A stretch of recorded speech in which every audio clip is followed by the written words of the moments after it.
Assalamu alaikum wa rahmatullahi wa barakatuh. Welcome back to Purely Islamic. Badr बिन सईद हाजिर है एक नई वीडियो के साथ। कभी रुककर सोचा है, आज जो माँ बाप कमजोर हो गए हैं वही कभी हमारी ताकत थे। आज जिन हाथों में लर्जिश है उन्हीं हाथों ने हमें बचपन में संभाला था। माँ बाप का बुढ़ापा तुम्हारी आजमाइश नहीं बल्कि तुम्हारे लिए जन्नत कमाने का वक्त होता है।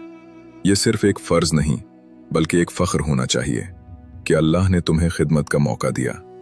ये अल्लाह की खास रहमत है कि उसने तुम्हें उन हाथों को थामने की तौफीक दी जो कभी तुम्हें चलना सिखाते थे, जो तुम्हें गिरने से बचाते थे और तुम्हारे हर दर्द पर खुद तड़प जाते थे। आज अगर वो तुम्हें बार बार बुलाएं तो झंझलाना नहीं, क्योंकि कभी तुम भी उन्हें बार बार पुकारते थे।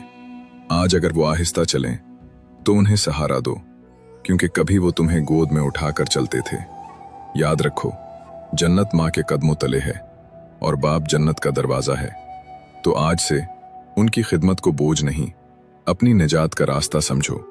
कहीं ऐसा ना हो कल वो ना हो और तुम्हारे पास सिर्फ पछतावा रह जाए।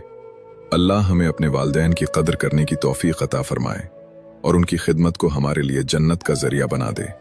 आमीन।